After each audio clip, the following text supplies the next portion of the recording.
फागुन की बयार में खुशियों की बहार, भक्ति और प्रेम का अनुपम उपहार, रंगों संग बहती मधुर रसधार, पुण्यदायी माह का हो शुभ संचार। हरे कृष्ण, श्री शिवाय नमस्तुभ्यम। आप सभी का दिन शुभ और मंगलमय हो। सबसे पहले तो आप सभी श्रोताओं का बहुत बहुत धन्यवाद जिन्होंने अपना कीमती समय निकालकर पूरे माघ के महीने में हमारे चैनल पर कथाएं सुनी। आज से पवित्र फाल्गुन मास प्रारंभ हो रहा है।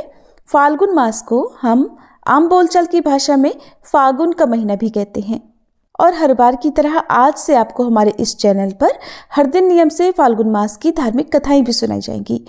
कथाओं का शुभारंभ करने से पहले जानते हैं फाल्गुन मास के महत्व के बारे में। किस देवी देवता का पूजन इस पवित्र मास में किया जाता है, कौन कौन से ऐसे प्रमुख व्रत त्योहार हैं जो इस मास में आते हैं, और इस मास में किन चीज़ों का सेवन करना चाहिए, किन चीज़ों का दान करना चाहिए। साल 2025 में फाल्गुन मास प्रारंभ होगा 13 फरवरी दिन गुरुवार से, और फाल्गुन मास की समाप्ति होगी 14 मार्च शुक्रवार को फाल्गुन पूर्णिमा के दिन, जिस दिन रंगों का त्योहार होली मनाया जाएगा। इस महीने में आने वाले सबसे खास त्योहारों के बारे में अगर बात करें तो संकष्टी चतुर्थी, विजया एकादशी, महाशिवरात्रि, आमल की एकादशी और होली से ठीक 8 दिन पहले होलाष्टक लग जाते हैं। ये 8 दिनों का समय होता है जिसमें सभी शुभ काम रुक जाते हैं। हिंदी पंचांग के अनुसार अंतिम महीना होता है फाल्गुन का, और इस महीने से धीरे धीरे गर्मी के दिन शुरू होने लगते हैं, ठंड कम होने लगती है।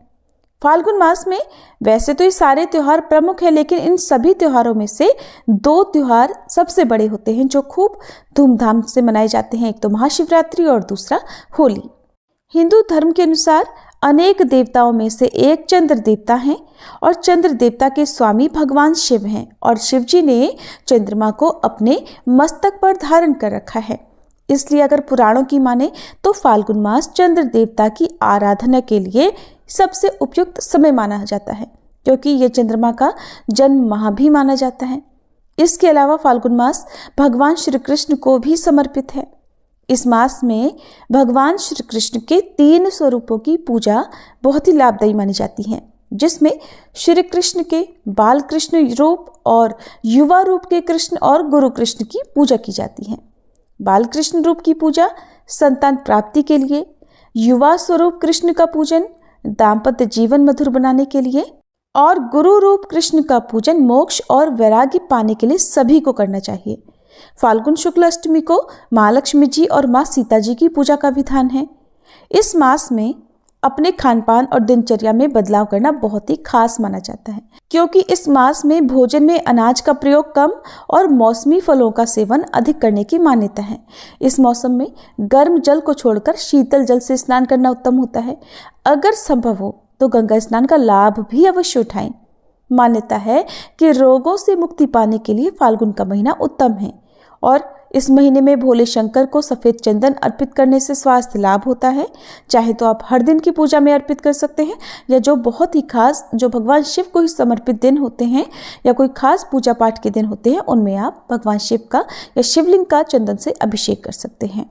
दूसरा, माँ लक्ष्मी जी की पूजा करने से आर्थिक तंगी से छुटकारा मिलता है, और पूर्णिमा के दिन देवी देवताओं को अबीर गुलाल अर्पित करने से जीवन के सारे कष्ट दूर हो जाते हैं।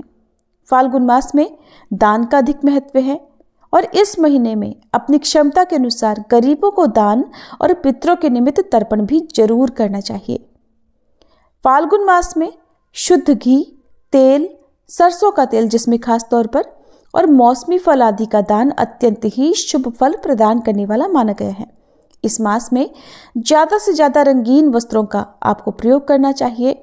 सुगंध का प्रयोग आप करें, और भगवान कृष्ण की पूजा में अधिक से अधिक जितने हो सके रंग बिरंगे ताजे फूलों का प्रयोग करें, और ध्यान रखें हर बार की तरह मांस, मदिरा या नशे आदि के सेवन से परहेज करना चाहिए। तो चलिए अब शुभारंभ करते हैं फाल्गुन मास महात्म्य की कथाओं का।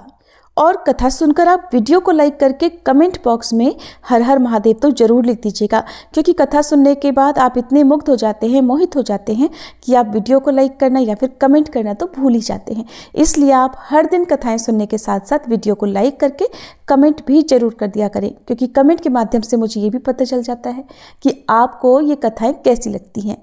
प्राचीन समय में नर्मदा नदी के तट पर नर्मपुर नाम का एक नगर था। वहां पर विश्वानर नाम के एक मुनि रहते थे। वे भगवान शिव के परम भक्त और जितेंद्रिय थे। उनका गृहस्थ जीवन बहुत ही सुखी था। एक बार उनकी पत्नी शुचिस्मति ने उनसे कहा कि स्वामी, मेरे मन में बड़े समय से एक इच्छा है। तब मुनीश्वर बोले, ऐसी क्या इच्छा है जो तुम्हें इतने समय तक अपने हृदय में दबाकर रखनी पड़े? निसंकोच होकर कहो। तब देवी शुचिस्मति बोली कि हे देव, मैं आपसे भगवान महेश्वर जैसा एक तेजस्वी पुत्र चाहती हूँ। कृपा कर आप मेरी इस इच्छा को पूर्ण कीजिए। पत्नी की बात सुनकर विश्वानर क्षण भर के लिए स्तब्ध हो गए।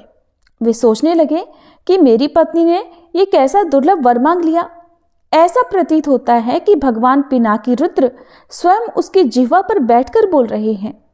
ऐसा विचार करके उन्होंने अपनी पत्नी को आश्वासन दे दिया और वे वाराणसी जा पहुंचे और कठिन तप द्वारा भगवान शंकर के वीरेश लिंग की उपासना करने लगे।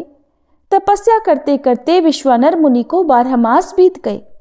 13वें मास में एक दिन स्नान करके जैसे ही वे वीरेश लिंग के निकट पहुंचे, उन्हें लिंग के मध्य में एक बालक दिखाई दिया जिसकी आयु 8 वर्ष थी।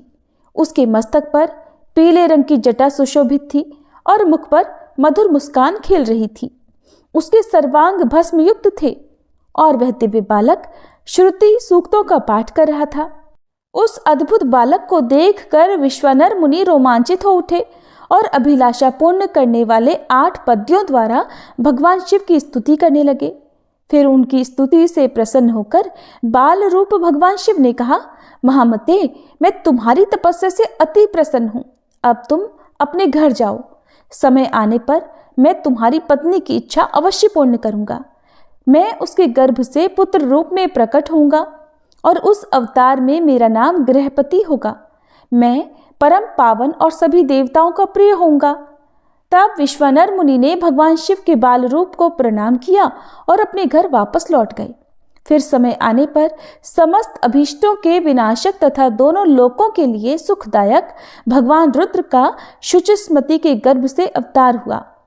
उस बालक का जात कर्म करने के लिए स्वयं ब्रह्मा मुनि विश्वानर के घर उपस्थित हुए और उन्होंने उसका नाम रखा गृहपति। इसके बाद विश्वानर ने स्वयं उस बालक को वेदों आदि की शिक्षा दी। जब वह बालक 9 वर्ष का हुआ तो एक दिन देवर्षि नारद उसके दर्शन हेतु विश्वानर मुनि के घर पधारे। मुनि विश्वानर ने उनका हृदय से सत्कार कर यथोचित आसन आदि दिए। तब देवर्षि नारद ने कहा, हे मुनि, तुम्हारा ये पुत्र तो बहुत ही भाग्यशाली है, किंतु एक आशंका मुझे व्यथित किए हुए है।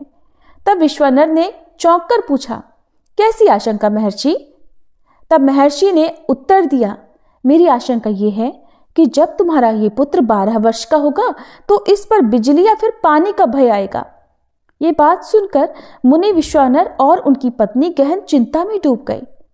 उन्हें इस प्रकार चिंताग्रस्त हुए देखकर गृहपति ने कहा, पिताश्री, आप चिंतित मत होइए। देवाधिदेव महादेव की कृपा से कुछ नहीं होगा। ये तो कालों के भी काल हैं। आप मुझे काशी जाने की आज्ञा दें। तब मुनि ने आज्ञा दे दी। काशी पहुंचकर गृहपति नित्य गंगा जल से पूर्ण 108 कलशों द्वारा भगवान शिव का अभिषेक और शिव मंत्र का जप करने लगे।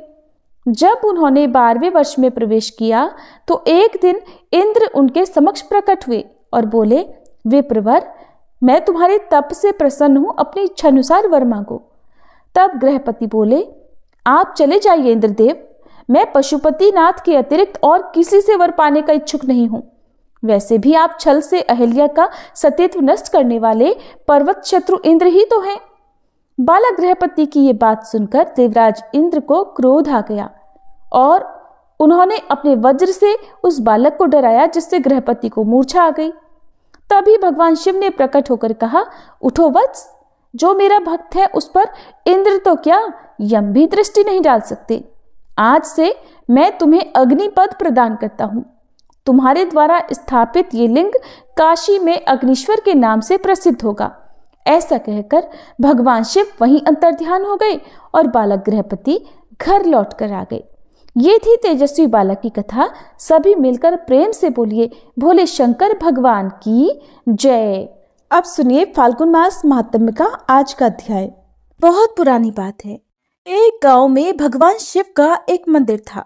उसी मंदिर के बाहर एक पेड़ था जिस पर एक नन्ही चिड़िया रहा करती थी। चिड़िया के 3 छोटे छोटे बच्चे भी थे और वह चिड़िया गांव के घरों से दाना चुग कर लाती, खुद भी खाती और अपने नन्हे मुन्ने बच्चों का पेट भी भरा करती। वह चिड़िया भगवान शिव की भक्त थी। हमेशा मन में भगवान शिव और माता पार्वती को याद करा करती। उसी गांव में एक सेठ और सेठानी भी रहा करते थे। सेठ सेठानी की कोई भी संतान नहीं थी। सेठानी इसी बात से दुखी होकर घर के पीछे बैठकर अक्सर रोती रहती थी। वह चिड़िया पेड़ पर बैठकर उस सेठानी को रोता हुआ देखती। ये देखकर वह चिड़िया खुद भी परेशान हो जाती और मन में भगवान शिव और माता पार्वती से सेठ सेठानी को संतान देने की प्रार्थना किया करती। सेठानी बहुत ही धार्मिक और दयालु थी, लेकिन सेठ बहुत कंजूस था और उसे पूजा पाठ भी पसंद नहीं थी। उसका मन किसी भी धार्मिक कर्म में नहीं लगता था और वह दान आदि देने से भी मना किया करता था। सेठ को भगवान पर कोई विश्वास नहीं था। वह कभी भी पूजा पाठ नहीं करता था और न ही कभी कोई व्रत की कथा पढ़ता या सुनता था। सेठ के इन्हीं कर्मों के कारण उन्हें संतानहीन होने का दुख झेलना पड़ रहा था। उधर सेठानी को गांव की ही औरतें जब बांझन कहती तो सेठानी घर के पीछे बैठकर रोती रहती। चिड़िया पेड़ पर बैठकर जब ये सब देखती तो उसे सेठानी पर बहुत तरस आता था। उसे बहुत दुख हुआ करता था। एक दिन मन में कुछ सोचकर उस चिड़िया ने अपने बच्चों से कहा कि बच्चों, तुम अपना ख्याल रखना। मैं बहुत दूर जा रही हूँ और जल्दी ही वापस लौट कर आ जाऊंगी। ऐसा कहकर वह चिड़िया कैलाश पर्वत की ओर उड़ चली। बहुत लंबी उड़ान के बाद आखिरकार वह चिड़िया कैलाश पर्वत पर पहुंच ही गई। उड़ान भरते भरते उसका गला सूख आया था और लंबी उड़ान के कारण वह चिड़िया बहुत थक भी गई थी। इसी कारण कैलाश पर्वत पर पहुंचने के तुरंत बाद ही वह मूर्छित हो गई। माता पार्वती ने जब उस मूर्छित चिड़िया को देखा तो उस पर तरस खाकर उसे अपने हाथ के स्पर्श से पहले जैसा ऊर्जावान कर दिया। माता पार्वती ने उस चिड़िया से पूछा कि तुम इतनी मेहनत करके इतनी लंबी उड़ान भरकर यहाँ किस कारण से आई हो? तब चिड़िया ने कहा, माता, मेरे गांव में एक सेठ सेठानी रहते हैं, लेकिन उनकी कोई भी संतान नहीं है। आप कृपा करके उन्हें संतान सुख दे दीजिए। आप उन्हें पुत्र दे दीजिए, क्योंकि संतान के लिए सेठानी जी बहुत दुखी हैं, बहुत रोती रहती हैं। और हे माता, मुझसे उस सेठानी का दुख देखा नहीं जाता। चिड़िया की बात महादेव भी सुन रहे थे। तब महादेव ने उस चिड़िया से कहा कि वह सेठ ना तो कभी पूजा पाठ करता है, ना कभी भागवत कथा सुनता है और न ही कोई पुण्य का कर्म करता है।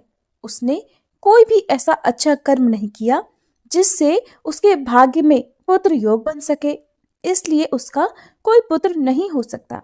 ये बातें जानकर नन्ही चिड़िया बार बार भगवान शिव और माता पार्वती से आग्रह करने लगी कि हे प्रभु, आप सेठ सेठानी को संतान सुख दे दीजिए।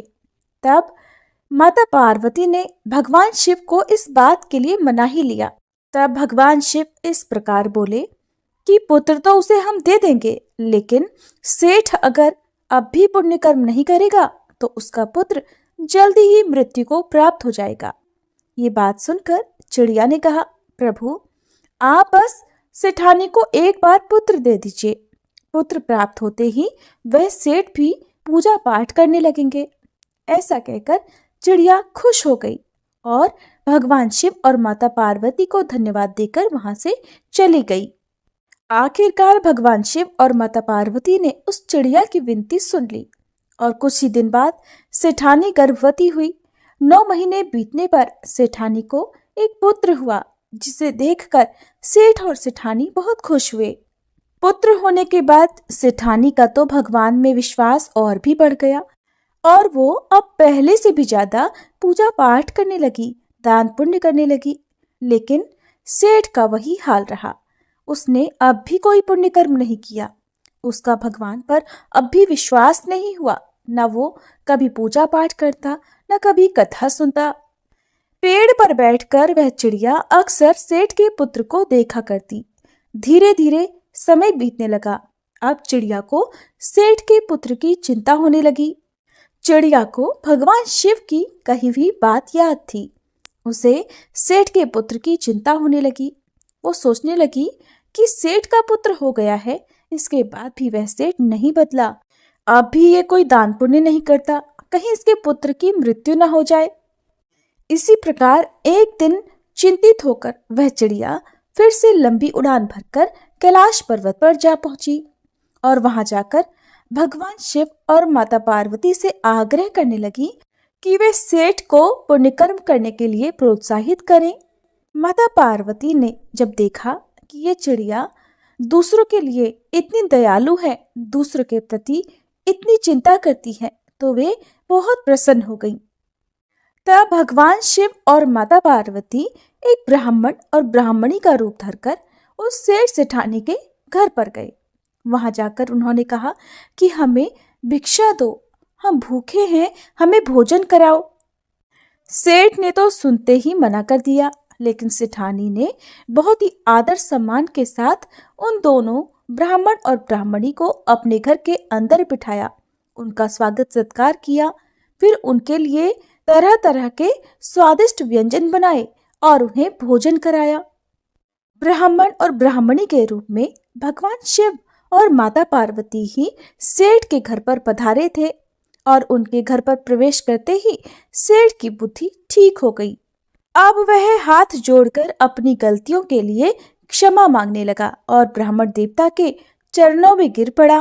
तब ब्राह्मण रूपधारी महादेव ने सेठ से कहा, तुम्हारे भाग्य में संतान सुख नहीं लिखा था, क्योंकि तुमने अपने जीवन में कभी कोई अच्छा कार्य नहीं किया। तुमने कभी भगवान पर विश्वास नहीं किया, कभी पुण्य कर्म नहीं किए, कभी ब्राह्मणों को दान नहीं दिया, कभी पूजा पाठ नहीं की, कभी कथाएं नहीं सुनी। लेकिन एक चिड़िया ने मेरे पास आकर तुम्हें संतान देने की प्रार्थना की, जिसकी भक्ति से प्रसन्न होकर ही मैंने तुम्हें पुत्र का वरदान दिया और आज उसी चिड़िया के कारण तुम्हें पुत्र सुख मिला है। लेकिन अब भी तुमने अगर पूजा पाठ या पुण्य कर्म नहीं किए तो तुम्हारे पुत्र की मृत्यु हो जाएगी। ये बात सुनकर सेठानी तो चिंता के मारे रोने लगी और सेठ सेठानी ने उस चिड़िया को धन्यवाद दिया। सेठ ने कहा, हमारे पुत्र के लिए एक चिड़िया भोलेनाथ से लड़कर हमारे भाग्य में पुत्र सुख लिखवा सकती है, तो क्या हम अपने पुत्र की रक्षा के लिए पुण्य कर्म नहीं कर सकते? तब सेठ जी ने ब्राह्मण देवता से पूछा, हे ब्राह्मण देवता, महादेव जी के प्रिय व्रत कौन कौन से हैं जिन्हें करके मैं महादेव जी को प्रसन्न कर सकूं? तब ब्राह्मणी रूपधारी माता पार्वती ने कहा कि महादेव जी का सबसे प्रिय व्रत महाशिवरात्रि है। जो भी मनुष्य महाशिवरात्रि का व्रत करता है, उस दिन पूरे विधि विधान से भगवान शिव की पूजा करता है, उस पर ही महादेव की कृपा बरसती है। सेठ सेठानी ने कहा, अब तो हम भी महाशिवरात्रि के दिन महाशिवरात्रि का व्रत करेंगे और पूरे विधि विधान और सच्चे मन से भगवान शिव का पूजन भी करेंगे। सेठ और सेठानी को महाशिवरात्रि व्रत का विधान बताकर महादेव और देवी पार्वती वहां से चले गए। इसके बाद सेठ सेठानी धर्म कर्म पूजा पाठ और व्रत करने लगे, जिसके पुण्य प्रताप से उनका पुत्र और धन बढ़ने लगा। चिड़िया भी सेठानी को देखकर बहुत खुश रहने लगी और सेठानी के आंगन से दाना चुगने लगी और अपने घोंसले में बैठकर ओम नमः शिवाय मंत्र का जाप करने लगी। ये थी भोलेनाथ के भक्त की कहानी। अब फाल्गुन मास माहात्म्य शुरू करने से पहले सब मिलकर भगवान शिव का ध्यान करते हैं। ज्योतिर्मात्र स्वरूपाय निर्मल ज्ञान चक्षु से, नमः शिवाय शांताय ब्रह्मणे लिंग मूर्ते। अर्थात ज्योति मात्र जिनका स्वरूप है, निर्मल ज्ञान ही जिनका नेत्र है, जो लिंग स्वरूप ब्रह्म है, उन परम शांत कल्याणमय भगवान शिव को हमारा नमस्कार है। नैमिषारण्य तीर्थ में एकत्रित ऋषियों ने श्री सूत जी महाराज से कहा, हे सूत जी, आपने संक्षेप से हमें माघ मास महात्म्य की कथाओं का वर्णन किया, जो सभी पापों का हरण करने वाली और परम पवित्र है। हम सभी ने उसे बहुत ध्यानपूर्वक सुना है। अब हम लोग त्रिपुर विनाशक शिव जी के महात्म्य और उनके मंत्रों की महिमा को भी सुनना चाहते हैं। तब श्री सूत जी महाराज कहने लगे, मुनियों, मरण धर्मा मनुष्यों के लिए इतना ही सबसे उत्तम और सनातन श्रेय है कि भगवान महेश्वर की कथा में अकारण भक्ति भाव का उदय हो। समस्त पुण्यों, श्रेय के संपूर्ण साधनों और समस्त यज्ञों में जप यज्ञ को ही सर्वोत्तम माना गया है। जैसे सभी देवताओं में त्रिपुरारी भगवान शंकर श्रेष्ठ है, उसी प्रकार सब मंत्रों में शिव जी का षडक्षर मंत्र श्रेष्ठ है। उसी को प्रणव से रहित होने पर पंचाक्षर मंत्र अर्थात नमः शिवाय भी कहते हैं। वह जप करने वाले पुरुषों को मोक्ष देने वाला है, अर्थात ओम नमः शिवाय ये षडक्षर मंत्र सभी पुरुषों को मोक्ष प्रदान करता है। सिद्धि की इच्छा रखने वाले सभी श्रेष्ठ मुनि इस मंत्र का सम्यक रूप से सेवन करते हैं। शिव जी के शुभ पंचाक्षर मंत्र में सर्वज्ञ परिपूर्ण सच्चिदानंद स्वरूप भगवान शिव सदा ही रमते रहते हैं। श्री सूत जी कहते हैं, हे ऋषियों, फाल्गुन मास में कृष्ण पक्ष की चतुर्दशी का उपवास अत्यंत दुर्लभ है। उसमें भी शिवरात्रि में जागरण करना तो मैं सभी मनुष्यों के लिए और भी दुर्लभ मानता हूँ। उससे भी अत्यंत दुर्लभ है शिवलिंग का दर्शन, और परमेश्वर शिव के पूजन को तो मैं और भी दुर्लभतर मानता हूँ। 100 करोड़ जन्मों में उत्पन्न हुई पुण्य राशि के प्रभाव से कभी भगवान शंकर की बिल्व पत्र से पूजा करने का अवसर प्राप्त होता है। 10,000 वर्षों तक जिसने गंगा जी के जल में स्नान किया है, उसको जो फल मिलता है वही फल मनुष्य एक बार बिल्व पत्र से भगवान शंकर की पूजा करके अनायास ही प्राप्त कर लेता है। प्रत्येक युग में जो जो पुण्य इस संसार में लुप्त हुए हैं, वे सभी फाल्गुन कृष्ण चतुर्दशी अर्थात शिवरात्रि में पूर्णतः विद्यमान रहते हैं। लोक में ब्रह्मा आदि देवता और वशिष्ठ आदि मुनि इस फाल्गुन कृष्ण चतुर्दशी की भूरी भूरी प्रशंसा करते हैं। इस शिवरात्रि को अगर किसी ने उपवास किया तो उसे 100 यज्ञों से अधिक पुण्य मिलता है। जिसने एक बिल्व पत्र अर्थात बेल पत्र से शिवलिंग का पूजन किया है, उसके पुण्य की समता तीनों लोकों में भला कौन कर सकता है। इस विषय में एक परम सुंदर पुण्य कथा कही जाती है। हे ऋषियों, इक्ष्वाकु वंश में मित्रसह नाम से प्रसिद्ध एक परम धर्मात्मा राजा हुए हैं। वे समस्त धनुर्धारियों में श्रेष्ठ, सभी अस्त्र शस्त्रों के ज्ञाता, शास्त्रज्ञ, वेदों के पारंगत विद्वान, शूरवीर, अत्यंत बली, उत्साही, नित्य उद्योगी और दया के निधान थे। राजा को खेल खेलने का व्यसन था। एक दिन उन्होंने अपनी बहुत बड़ी सेना साथ लेकर भयंकर वन में प्रवेश किया और वहां बहुत सारे व्याघ्र, जंगली सुअर और सिंहों को अपने बाणों से बींध डाला। राजा मित्र सह रथ पर सवार होकर कवच से सुरक्षित होकर वन में भ्रमण कर रहे थे। उसी समय उन्होंने अग्नि के समान आकृति वाले एक निशाचर को मार दिया। उसका छोटा भाई दूर से ये देखकर शोकमगन हो गया और वह कहीं छिप गया। भाई को मारा गया देखकर उसने मन ही मन इस प्रकार विचार किया कि ये राजा तो बड़ा दुर्धर्ष वीर है, इसे छल से ही जीतना चाहिए।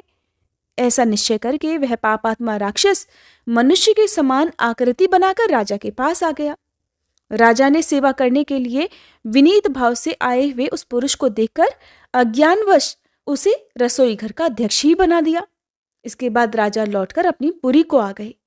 महाराज मित्रसह की पत्नी मदयंती नाम से प्रसिद्ध थी। वह नल की स्त्री दमयंती के समान बड़ी पतिव्रता थी। एक दिन राजा मित्रसह ने श्राद्ध के दिन मुनिवर वशिष्ठ जी को निमंत्रित करके अपने घर पर बुलाया। उस समय रसोइये के रूप में राक्षस ने साग में मनुष्य का मांस मिला दिया और वही वशिष्ठ जी के आगे परोस दिया। उसे देखकर वशिष्ठ जी बोले, राजन, तुझे धिक्कार है, धिक्कार है। तू इतना दुष्ट और छली है कि मेरे आगे मनुष्य का मांस रख दिया? इस पाप के कारण जा, तू राक्षस हो जाएगा। राजा मुनि के चरणों में गिर पड़े और मुनि को विश्वास दिलाने लगे कि उन्होंने ऐसा नहीं किया है। जब मुनि को अपने तपोबल से ये मालूम हुआ कि ये सारी करतूत तो राक्षस की है, तब उन्होंने उस शाप को 12 वर्षों की अवधि में सीमित कर दिया। तब राजा भी कुपित होकर बोले कि ये मेरी करतूत नहीं थी और ना ही मैं इस विषय में कुछ जानता ही था। मुनिवर, तब भी आपने मुझे अकारण शाप दे डाला, इसलिए गुरु होने पर भी मैं आपको श्राप देता हूं। ऐसा कहकर राजा अंजलि में जल भरकर अपने ही गुरु को शाप देने के लिए तत्पर हो गए। ये देखकर रानी मदयंती ने पति के चरणों में गिरकर उन्हें ऐसा करने से रोका। रानी के वचन का मान रखने के लिए राजा शाप देने से निवृत्त हो गए और उस अंजलि के जल को उन्होंने अपने दोनों पैरों में डाल दिया, क्योंकि वह जल तो शापित हो चुका था, जिससे राजा के दोनों पैर मलिन हो गए, अर्थात कलमशयुक्त हो गए। तब से राजा का नाम कलमाशपाद हो गया। गुरु के शाप से राजा वन में विचरने वाले राक्षस बन गए। एक दिन वन में कहीं किशोर अवस्था वाले नवविवाहित मुनि दंपत्ति रमण कर रहे थे। उस समय उस नरभक्षी राक्षस ने तरुण मुनि कुमार को खाने के लिए पकड़ लिया, ठीक वैसे ही जैसे मृग के नन्हे से शिशु को कोई व्याघ्र पकड़ लेता है।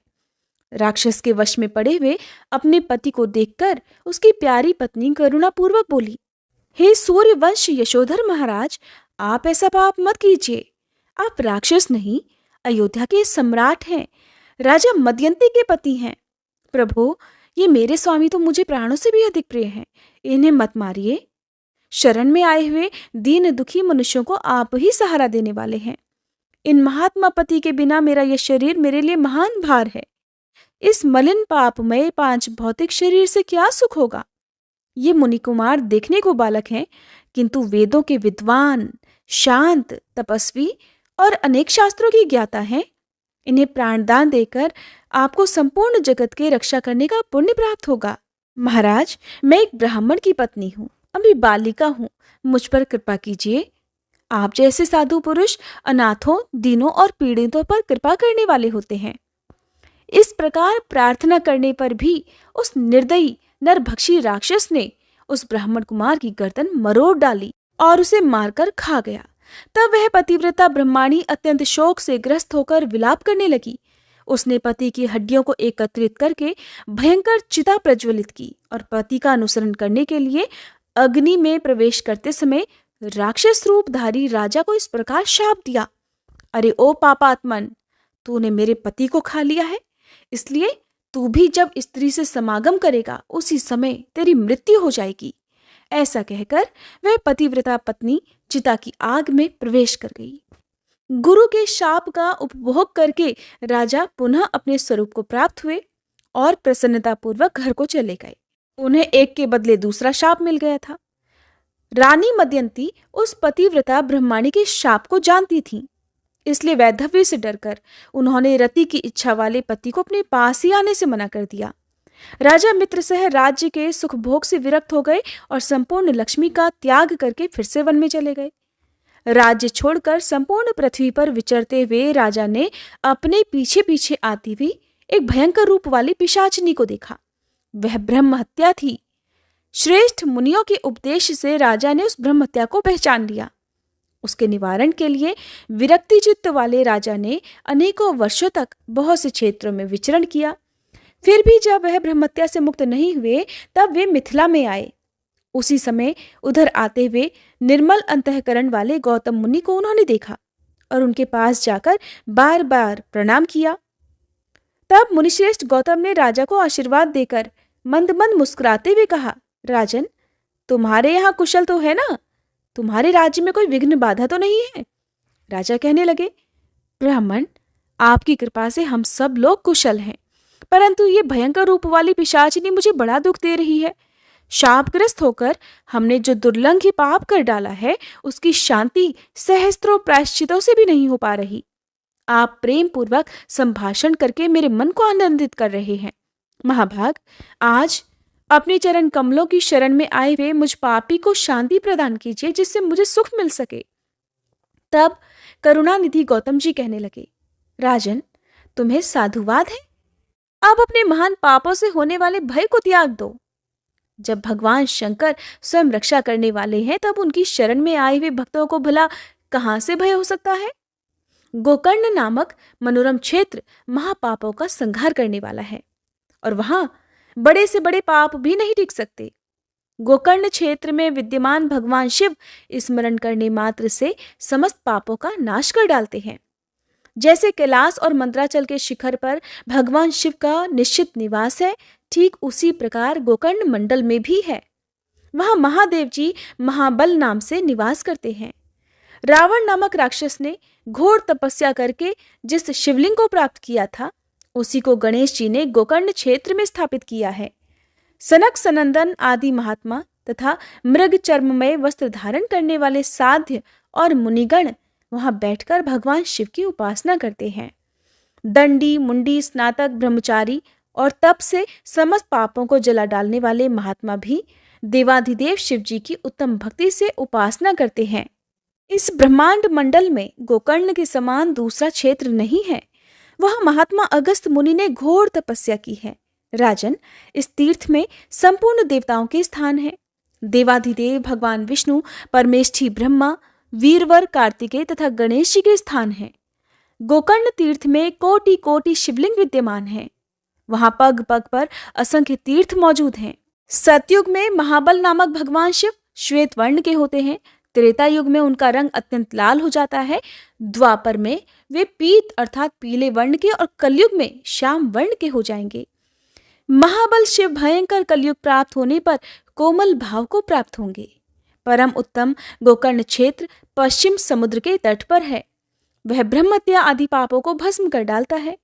इस संसार में जो ब्रह्मघाती, भूतद्रोही, शठ और अन्य पापों से ग्रस्त होते हैं, वे सब गोकर्ण तीर्थ में पहुंचकर वहां के तीर्थों में स्नान करके महाबल नामक शिव जी का दर्शन करने पर शिवलोक को प्राप्त होते हैं।